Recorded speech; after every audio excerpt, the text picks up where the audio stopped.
James, why did you sell my car without even asking me? I stood in our brightly lit kitchen, gripping the edge of the countertop. James was lounging on the couch, phone in hand, barely looking up as I spoke.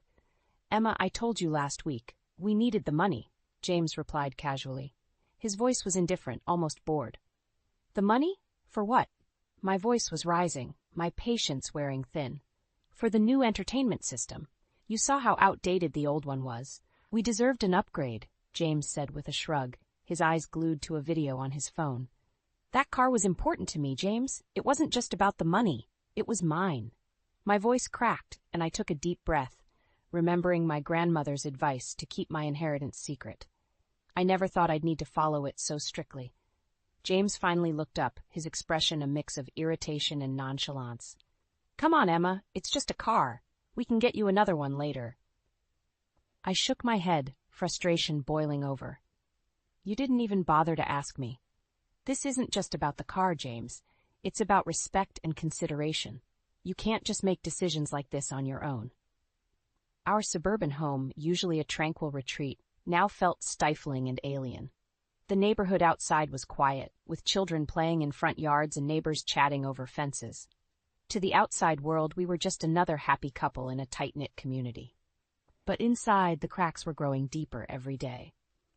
James finally set his phone down and stood up, walking towards me. Emma, you're overreacting. It's not like we're broke. I'll buy you another car. End of discussion.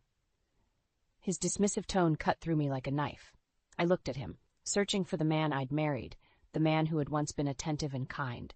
But all I saw was a stranger, someone who was slowly bleeding me dry of patience and trust. End of discussion? I repeated, incredulous. You can't just dictate how this goes, James. You've crossed a line, and you don't even see it. James's eyes narrowed. What's really going on here, Emma? You've been acting distant for months. Is there something you're not telling me? I took a step back, realization dawning. My grandmother's advice echoed in my mind. Now, more than ever, I understood why she had been so adamant. Protecting my inheritance wasn't about the money itself.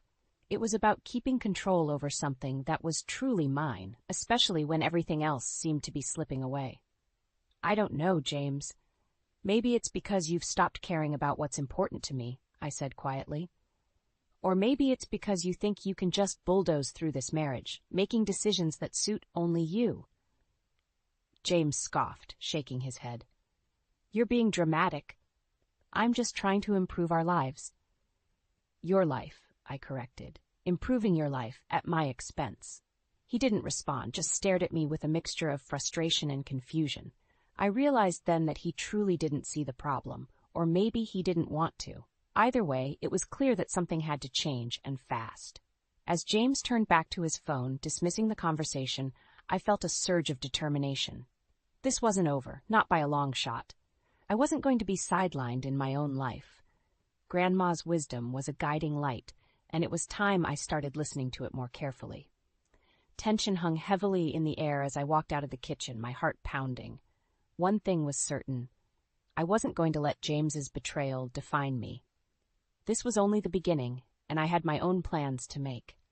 Claire, I don't know what to do anymore, I said, dropping onto her couch. The floral print cushions smelled faintly of lilac. Claire looked up from her magazine, instantly concerned. Emma, what happened? Did James do something again? I sighed heavily, running my fingers through my hair. He sold my car without even asking me, just traded it for some stupid entertainment system. Claire's eyes widened in shock. Seriously? Who sells someone's car without asking? That's insane. Yes, and he acted like it wasn't a big deal, just brushed it off like I was overreacting. My voice wavered as I recounted the morning's confrontation. He's been doing this for a while now, hasn't he? Claire asked softly. I nodded. It didn't start this way. When we first got together, he was so kind, so attentive. I felt like I was the center of his universe. But now, I let the sentence hang, unfinished. Claire squeezed my hand reassuringly. Have you thought about leaving him? You don't have to stay in a situation like this, Emma. I bit my lip, hesitating. I have, but it's complicated. We've built a life together, and it's not easy to just walk away. Claire's face was etched with concern. You have to do what's best for you. Always remember that. Later that evening, as I cleaned up the dinner dishes James had left behind, I started thinking about the early days of our relationship. I remembered the picnics in the park, the surprise weekend getaways. He used to plan everything so meticulously, making sure every moment was special. But that James was long gone, replaced by someone who seemed to care more about his gadgets and parties than about me. While scrubbing the last of the pots, I noticed the flashy new entertainment system taking up half the living room. I felt a bitter taste in my mouth. I grabbed my phone and started scrolling through James's social media. My heart sank when I saw the photos of his recent parties, extravagant and filled with friends I barely knew. Numerous gadgets cluttered our home, all bought with the money he got from selling my car. I fumed silently, deciding to confront him again when he came home. The door creaked open as James stumbled in, the smell of alcohol clinging to him. "James, where have you been?" I asked, trying to keep my voice steady. He laughed drunkenly. "Out with the guys, needed a break, you know?" I took a deep breath. "I saw the photos, all those expensive gadgets and parties. Is that where the money from my car went?" James looked at me, his eyes unfocused. "Come on, Emma. Don't start with this again. It's just stuff. We're having fun." "Fun, without considering my feelings?" I snapped. "This is beyond disrespectful, James, that you're ignoring everything I care about." James rolled his eyes, slumping into the couch. "Why don't you ever chill out? You used to be fun." Tears of frustration stung my eyes. "This isn't about fun, James. It's about you taking everything I care about and tossing it aside." He didn't respond, eyes already closing as he passed out on the couch. The sound of his snoring filled the room, but it couldn't drown out the anger and hurt simmering in my chest. I stood there for a moment, looking at the man who once promised to cherish me. Claire's words echoed in my mind. Maybe it was time to make a change, to find the strength Grandma had always believed I had. This betrayal wasn't the end, it was just the beginning of something new, and I was ready to fight for the life I deserved. The next morning, I sat at the kitchen table, coffee untouched, phone in hand. I needed to talk to my parents. I dialed my mom's number and waited. "Emma, sweetheart, how are you?" My mom answered, her voice warm and comforting. "Mom, things with James, they're worse than ever," I began, trying to keep my voice steady. "Oh, honey, what happened?" she asked, her tone immediately concerned. I quickly explained the car situation and James's ongoing disregard for my feelings. "I'm considering divorce, Mom. I can't do this anymore." There was a pause on the line. "Emma, we've always supported you, no matter what. Your father and I will help you through this. And remember, you have your inheritance." "I know, Mom. I might need to use it to move out and start over," I admitted, feeling a small twinge of relief saying it out loud. "We'll support you, darling. Do what you need to do," she assured me. As I ended the call, I felt a newfound sense of purpose. It was time to take action. I started drafting an email to a lawyer, seeking advice on the next steps for divorce and considering apartments in a nearby town. After a few hours, I felt more determined than ever. That evening, I kept my phone close, anticipating a reply from the lawyer.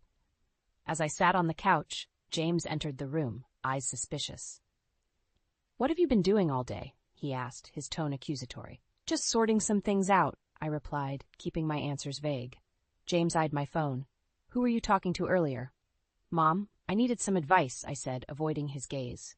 Before I knew it, James snatched my phone from my hand. "What the hell, James? Give it back!" I yelled, lunging after him. He scrolled through my messages, his face darkening. "Thinking about leaving me, huh?" His voice was laced with anger. "Give me my phone, James, now." My voice was firm, even though my heart was pounding. James's eyes flashed dangerously. "You think you can just run away with that little inheritance of yours? Everything should go to us, not just you. You've been hiding it all this time?" My mind raced. "I didn't have to tell you everything. That money was meant to give me security." "You're gonna use it to get away from me?" He spat, stepping closer. I stood my ground. "Yes, James, if that's what it takes. I'm done." He threw the phone on the couch, stepping back, but his expression was still livid. "You won't get far with that money. You owe me, Emma. We're in this together." "We were in this together, James. You're the one who turned it into something else," I said coldly. James stared at me, seething, before storming out of the room, slamming the door behind him. My hands were shaking, but I felt a rush of determination. This couldn't go on any longer. I had my plan. I was going to make it out of this mess one way or another. The email dinged, signaling a new message from the lawyer. I quickly opened it and read through the advice, solidifying my resolve. It was time to take the next step. I packed a small bag with essentials, calling Claire to give her a heads up. She answered on the first ring. "Claire, can I stay with you for a while? I'm leaving tonight." "Emma, of course. Come right over. We'll figure this out together," Claire said, her voice unwavering. Grabbing my bag, I took one last look around the house that had become more a prison than a home. Then I walked out the door and didn't look back. I arrived at Claire's house, still gripping the small suitcase. Claire opened the door before I could knock, pulling me into a tight hug. "You did the right thing, Emma," she whispered. "Thanks, Claire," I replied, stepping inside. We sat down in her living room, the warm ambiance a stark contrast to the cold tension I'd left behind. "So what's the plan?" Claire asked, handing me a cup of tea. "I contacted a lawyer. Tomorrow I'll start looking for a new place and a job. I need to be independent, both emotionally and financially," I explained, taking a sip. Claire nodded. "You know you can stay here as long as you need to. We've got this." The next morning, I woke up early, ready to tackle my to-do list. Claire drove me around town, helping me check out apartments. We found a cozy one-bedroom that felt just right. I put down a deposit and scheduled a move-in date. Later, I sat at Claire's kitchen table, laptop open, applying for jobs. The task was tedious but necessary. It wasn't long before emails and phone calls started coming in. By evening, I had lined up several interviews. As I celebrated these small victories with Claire, my phone rang. It was James. My heart raced, but I answered. "Emma, where are you?" he demanded, his tone aggressive. "That's none of your business," I said, trying to stay calm. "It is my business. We're married. You can't just walk out," he barked. "I had to. You left me no choice," I replied firmly. James scoffed. "You think you're brave now, hiding at Claire's? This is our problem, not hers. Tell me where you are." "I'm not hiding, and it's not just Claire's problem. I'm done being treated like I don't matter," I said, my voice steady. "You owe me, Emma. For the mortgage, the bills, everything. You think you can just run off with your inheritance and leave me to deal with everything?" His desperation was palpable. "This isn't about money, James. It's about respect, or your lack of it," I said, tears filling my eyes. "You'll regret this, Emma," he hissed before hanging up. I put the phone down, my hands shaking. Claire looked at me, concern etched on her face. "He won't stop, will he?" she said softly. "Not easily," I admitted, steeling myself. The next few days flew by in a blur of apartment preparations and job interviews. I felt stronger each day, my resolve hardening. One evening, while I was organizing my new apartment, my phone buzzed again. It was a message from James. "You're making a huge mistake. You'll come crawling back. They always do." I stared at the screen, feeling a mix of anger and sadness. I typed back quickly. "No, James, I'm done crawling. This is my life now." I hit send and blocked his number. Standing by the window, I watched the sun setting over my new neighborhood, feeling a sense of freedom. The next morning, I went to my first job interview. Walking into the office, I was greeted by a friendly receptionist who led me through the process. The interview went well, and I left feeling hopeful. Returning to my new apartment, I found Claire waiting with a bottle of wine and 2 glasses.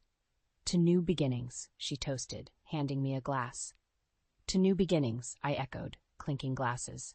As we sat and talked, I realized I was beginning to reclaim my life. Each step forward was a step away from James and his toxic influence. That night, as I lay in bed, I thought about all I'd left behind and everything that lay ahead. It wouldn't be easy, but I was ready. For the first time in a long time, I felt in control. A week later, I got the call offering me the job. I smiled, tears of joy streaming down my face. It was a sign that I was on the right path. I was building a new life, one step at a time, and it was a life where I mattered. The town's annual fair was in full swing. Kids sprinted between booths, their laughter mingling with the cheerful hum of the crowd. I was helping Claire set up her jewelry stall when I felt a tap on my shoulder. "Emma," Jack's familiar voice greeted me. He was a mutual friend, someone dependable who'd always been kind. "Oh, hey, Jack, how's it going?" I asked, forcing a smile. "Pretty good. But hey, I heard about you and James. Are you okay?" Jack's concern was evident. I sighed. It's been rough, but I'm getting through it. Jack nodded, but his face turned cautious. Speaking of James, he's here. And, well, he isn't handling things well. Before I could ask what he meant, a loud commotion drew our attention. James was in the middle of the fairground, visibly intoxicated, shouting at a group of young men gathered around a barbecue pit. "Oh no," I whispered, feeling my stomach knot. "Hey, it's none of your business!" James yelled, pushing one of the men. The crowd's murmur grew louder, eyes turning toward the spectacle. I took a deep breath. I need to handle this. "Emma, are you sure?" Claire asked, worry etched on her face. "I have to," I replied, squaring my shoulders and weaving through the crowd.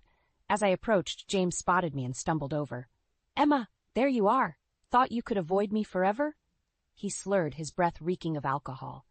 "James, you're making a scene. Let's talk somewhere else," I urged, trying to stay calm. He laughed bitterly. "Why? So you can walk out again? You think you're so much better now?" "James, you're drunk. This isn't the place," I said firmly. "Everyone should know how you abandoned your husband," James shouted, his voice carrying over the crowd. I could feel the eyes of the townsfolk on us, the whispers spreading like wildfire. Anger and embarrassment churned inside me, but I wouldn't let him drag me back down. "James, we're done. You need to accept that," I said, my voice steady. "Now please, go home before you make this worse." "Worse? You think this can get worse?" His eyes were wild, unhinged. "You owe me, Emma. You can't just walk away without paying your dues." "I don't owe you anything, James. I'm done being your pawn," I replied, stepping back as he moved closer. A friend intervened, grabbing James by the arm. "Come on, man. Let's get you out of here." James struggled, but was eventually pulled away, his furious eyes locked on mine. "You're going to regret this, Emma." As he was dragged off, I exhaled a breath I didn't realize I was holding. Claire appeared by my side, her hand on my shoulder. "Are you okay?" she asked gently. "Yes, it had to be done," I said, my voice shaky but resolute. We continued setting up the stall, the mood around us slowly returning to normal. But I noticed several sympathetic looks from people who'd witnessed the altercation.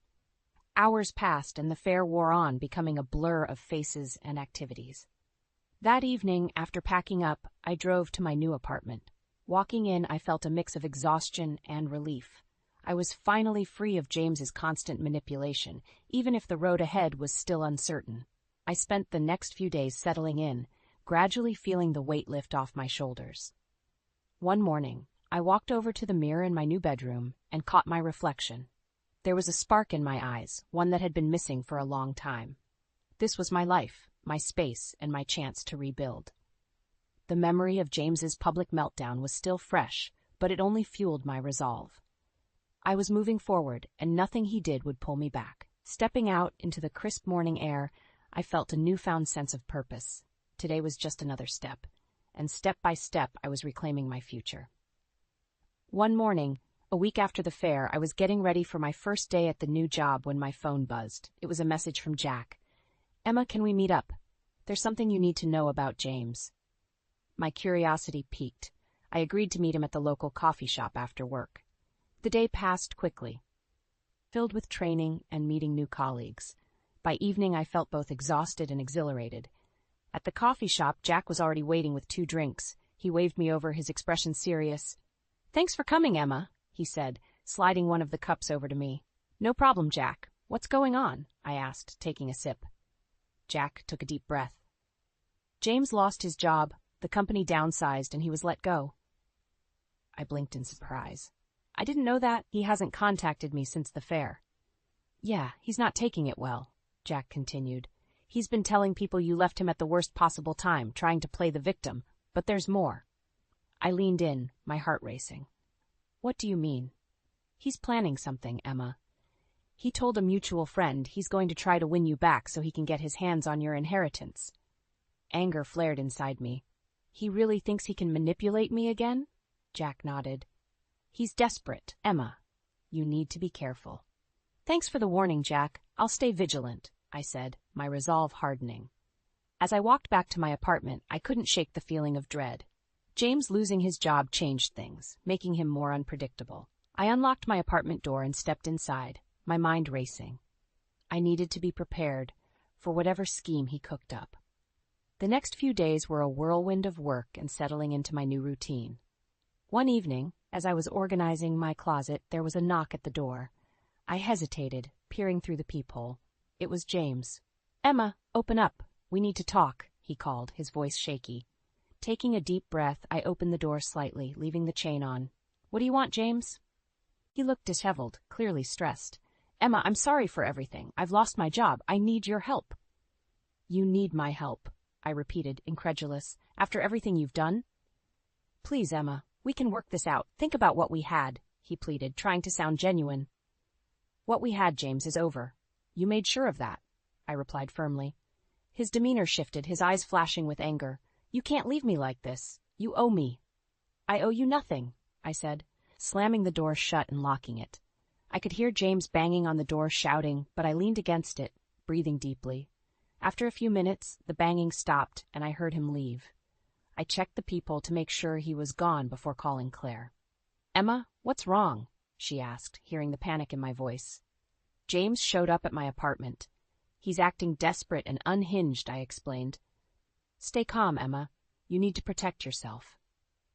"Consider getting a restraining order," Claire suggested. "I'll look into it." "Thanks, Claire," I said, feeling a bit more anchored after talking to her. The next morning, I called the lawyer to discuss my options. He advised me to document everything and start the process for a restraining order. I followed his advice, keeping a log of every interaction with James. Days turned into weeks, and I focused on building my new life. One afternoon, while taking a break at work, I saw a familiar face across the street. It was James, watching me. My heart pounded, but I straightened my shoulders and continued with my day. This was my life now, my chance to be free. No matter how desperate James became, I wasn't going back. This was about reclaiming my future, and I was determined not to let him take that away from me. The moment I stepped out of my building, I saw James sitting on a bench across the street. His eyes locked onto mine, and he stood up, walking towards me. "You've got to be kidding me," I muttered under my breath. I quickened my pace, determined not to engage with him, but he caught up to me before I could reach the corner. "Emma, wait," James called out, reaching for my arm. I yanked my arm away, anger flaring. "What do you want, James? I've told you it's over." "Just hear me out," he pleaded, desperation clear in his voice.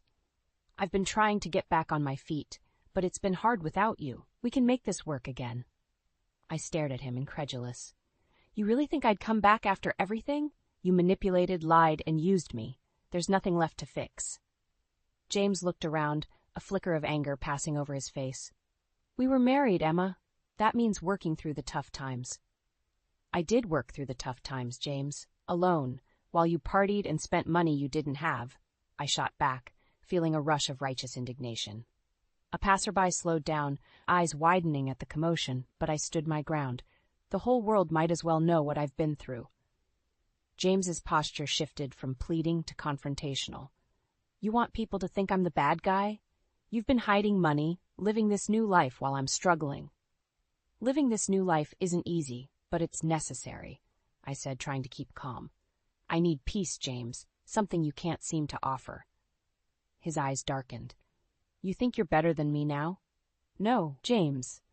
I think I deserve better than how you treated me," I replied, turning to walk away. James grabbed my shoulder, spinning me around. "This isn't over, Emma. You're not getting rid of me that easily." "Get your hands off me," I yelled, drawing the attention of more bystanders. James's grip loosened, but the venom in his eyes remained.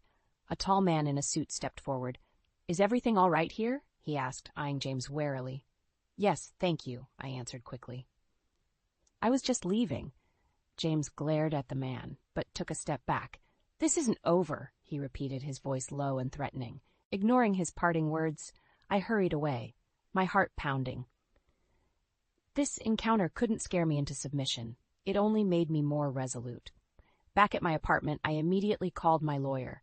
"James is stalking me. I need to escalate this. What are my options?" "We can file for a restraining order immediately," he replied. "Document today's incident in detail and we'll proceed." Hours later, while I completed the necessary paperwork, a sense of empowerment washed over me. Finally, action was being taken to protect my newfound peace. The next week passed without incident until I received a call from an unknown number. My heart sank when I heard his voice again. "Emma, you think a piece of paper will keep me away? You have no idea what I'm capable of," James hissed before the line went dead. Trembling with a mix of fear and fury, I called the police and reported the threat, adding it to the growing case against him. This pattern of intimidation and control would end here. A day later, Claire called me with surprising news. "Emma, people are talking. They know about James's behavior. He's losing friends and support left and right." "Good," I said, feeling a sense of vindication. "He's finally getting what he deserves." As I hung up, I felt an unexpected wave of relief. James's grip on my life was weakening. The community was seeing his true colors, just as I had. I stood by the window, looking out at the bustling evening street below. My journey towards freedom was far from over, but for the first time in a long while, I felt hope.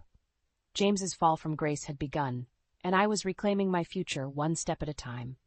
Weeks had passed, and life was slowly returning to a semblance of normal. I was flourishing at my new job, finding satisfaction in the work and camaraderie with my colleagues. Evenings were filled with laughter and support from Claire, who had become my rock. One afternoon I was engrossed in crafting a presentation when my phone buzzed. It was from Jack. "Hey, Emma, are you free to meet for coffee later? Something you should know." My curiosity piqued, I agreed. We met at the little cafe by my office. Jack was already there, looking concerned. "Emma, thanks for meeting me," he greeted, gesturing to the seat across from him. "No problem, Jack. What's going on?" I asked, sitting down. "It's about James. He's not doing well. He's been trying to get people to turn against you, but it's backfiring. People see him for what he is now," Jack explained. Relief washed over me. Good, he needs to face the consequences. But there's more. James got into some trouble with the law. Drunk driving. He's lost even more support, Jack continued. I nodded, feeling a mixture of satisfaction and pity. "Thanks for telling me, Jack. I needed to hear that." After our coffee, I decided to take a walk through the park. The cool breeze and the rustling of leaves felt liberating. It was here I bumped into James, looking disheveled and defeated. He didn't see me at first, but when he did, his eyes darkened. "Well, look who it is," he said, his voice dripping with bitterness. "James, please. I don't want any trouble," I replied, keeping my distance. "You've ruined everything for me, Emma. You and your lies," he spat, his face contorting with anger. "Lies, James? The only person who ruined your life is you. Your actions have consequences," I retorted. He took a shaky step closer. "Consequences? I've lost everything. My respect, friends, all because of you." I stood my ground. "No, James, it's because of your choices. I simply refuse to be your victim anymore." His expression wavered, a flicker of desperation in his eyes. "You think you're free of me? This isn't over." Before he could say anything more, 2 police officers approached. "Mr. Miller?" one of them asked. James turned, his bravado melting away. "Yes?" "You're under arrest for violating the restraining order. You were warned to stay away from Ms. Miller," the officer said, pulling out handcuffs. James's face turned pale. "Emma, you can stop this. Tell them it's a mistake," he pleaded, panic in his voice. I shook my head. "No, James, this ends now."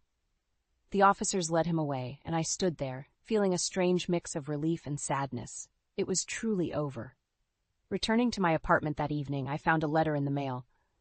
Opening it, I discovered I had been approved for a higher position at work, a promotion. It felt like the universe was giving me a sign that I was on the right path. I called Claire to share the good news, and she was ecstatic. We celebrated with a small dinner at my place, toasting to new beginnings and the end of a dark chapter. That night, I took a moment to reflect on my journey. From the betrayal that shattered my world to the steps I took to rebuild it. I had found strength I didn't know I possessed and had reclaimed my life piece by piece. Walking through the bustling streets the next day, I felt lighter. The weight of past traumas was lifting, replaced by a sense of empowerment and hope. I deserved this new life. A life where my worth was not dictated by someone else's whims.